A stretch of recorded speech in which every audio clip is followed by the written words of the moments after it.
குரோம்பேட்டையில் தமிழ்நாடு முஸ்லிம் முன்னேற்றக் கழகம் சார்பில் ஹிஃப்தர் நோன்பு திறக்கும் நிகழ்ச்சி.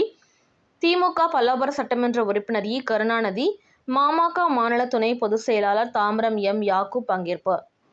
சென்னை அடுத்த குரோம்பேட்டை சாஸ்திரி காலனி பகுதியில் தமிழ்நாடு முஸ்லிம் முன்னேற்றக் கழகம் சார்பில் ஹிஃப்தர் நோன்பு திறக்கும் நிகழ்ச்சி பல்லாவரம் தெற்கு பகுதி தலைவர் அப்துல் ஆஜிஸ் தலைமையில் நடைபெற்றது. இந்நிகழ்ச்சிக்கு சிறப்பு அழைப்பாளராக பல்லாவரம் சட்டமன்ற உறுப்பினர் இ. கருணாநிதி, ம.ம.க. மாநில துணை பொதுச் செயலாளரும் மாமன்ற உறுப்பினருமான தாம்பரம் யாக்கூப், தமுமுக மாநில செயலாளர் சிவகாசி முஸ்தபா, மதிமுக மாவட்ட செயலாளர் மாவே மகேந்திரன் கலந்து கொண்டு நோன்பு திறக்கும் நிகழ்ச்சியில் நடைபெற்றது.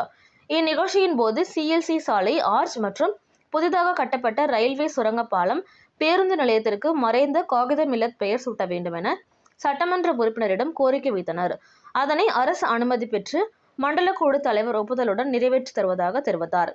இதில் மாவட்ட செயலாளர் SK ஜாகிர் ஹுசேன், பகுதி செயலாளர் பெர்னல், மதிமுக நாசர், மாமன்ற உறுப்பினர்கள் புசிரா பானு நாசர், மகேஸ்வரி கார்த்திகேயன், விசிகா மாவட்ட செயலாளர் தமிழரசன். ஹிஃப்தர் நோன்பு திறக்கும் நிகழ்ச்சியில் ஏராளமான இஸ்லாமிய சகோதர சகோதரிகள் மற்றும் திமுக, மதிமுக, விசிகா, தமிழக வாழ்வுரிமை கட்சி உள்ளிட்ட நிர்வாகிகள் பலர் கலந்து கொண்டனர். மகிழ்ச்சி அடைகின்றோம். ஆனாலும் ஒரு செய்தி என்னவென்று சொன்னால், மாதத்தில்தான் உலகத்தினுடைய இந்த திருக்குர்ஆனின் முறைப்படிதான் உலகத்தில் இருக்கக்கூடிய அனைத்து இஸ்லாமிய மக்களும் தன்னுடைய வாழ்க்கையும் தன்னுடைய இணைத்தையும் பின்பற்றுகின்றார்கள். இந்த திருக்குர்ஆனும் தான் ஹலால் ஹராம், தடுக்கப்பட்டது ஆகமாக்கப்பட்டது என்கிற தத்துவத்தோடு வாழ்ந்து வருகின்றார்கள். இந்த திருக்குர்ஆனை இந்த புனிதமிக்க ரமலான் மாதத்தில் முழுமையாக படிக்க வேண்டும், ஓத வேண்டும். அப்படி மொழிபெயர்ந்து தமிழ் தெரிந்தால் தமிழ், ஆங்கிலம் தெரிந்தால் ஆங்கிலம், பல்வேறு தன்னுடைய திருக்குர்ஆனை பேசு.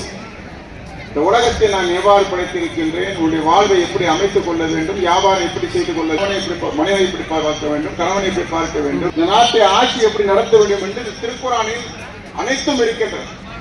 இந்த உலகத்தினுடைய மொத்த கேட்கலாம். ஏறத்தாழ 1350 ஆண்டுகளாக இந்த திருக்குர்ஆன் நம்ம கண்ணியத்துக்குரிய காகிதம் இல்லாதவர்கள் ஒரு விடுதலை போராட்டத்தினுடைய தலைவர். இன்னும் சொல்ல போனால் நாடாளுமன்றத்தில் கேரளாவில் வெற்றி பெற்ற ஒரு தமிழர் நாடாளுமன்றத்தில் சொல்கின்றார், இதே ஒரு பிரச்சனை அப்பயே கொண்டு வந்தான் ஒரு சாரர். அதனால ராகுல் காந்தி என்ன சொல்றாரு, RSS எல்லாம் வெளியே போயெல்லாம் சொல்றாரு, பேச நேரம் இல்லை, வெளியே போன்னு சொல்றாரு. அப்படி உள்ளவங்களா இருந்தான். என்ன சொல்றான், காகிதம் இல்லத்தவர்கள் நாடாளுமன்றத்தில் சொல்லுகிறார், இந்த நாட்டில் ஆட்சி மொழி இருக்க வேண்டும் என்று சொன்னால் பழமையான மொழி, பண்பாட்டான மொழி, மிக சிறந்த இலக்கியம் கொண்ட மொழி தமிழ் மொழி தான் இந்தியாவில் ஆட்சி மொழியாக இருக்க வேண்டும் என்று சொன்ன ஒரே நாடாளுமன்ற விடுதலை போராட்டத்துடைய தலைவர் யார் என்றால் கண்ணியத்துக்குரிய காகிதம் அவர்கள். அவருக்கு மறுமலர்ச்சி திராவிட முன்னேற்ற கழகத்துக்கு கோரிக்கை, அண்ணன் கோரிக்கை வச்சு அண்ணன் மண்டபத்தில் சொல்லிடுவார்.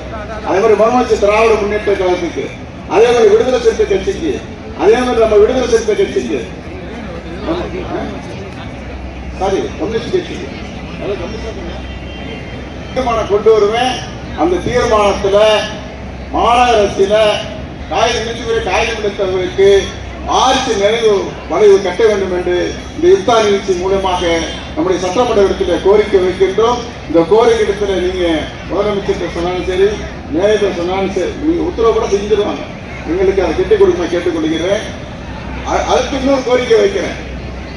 பேருந்து நிலையம் இருக்கு, குரோம்பேட்டை பேருந்து நிலையம். இந்த பூமியை காகிதம் பூமியை மாத்திரல நீங்க. ஆமா, ஒவ்வொரு பூமியும் அப்படித்தானே இருக்கு. நம்ம கேட்காதனால ஒரு பிரச்சனை ஆயிடுச்சு. அதனால பேருந்து நிலையத்துக்கு கண்ணியத்துக்குரிய காகிதத்துடைய பேரை வைக்கும்படி அன்புக்குரிய அண்ணன் ஈகா அவர்களை கேட்டுக்கொண்டு விடைபெறுகிறேன். நன்றி. எனக்காகவும் மற்ற சோழருக்காகவும் துவா செய்யுங்கள்.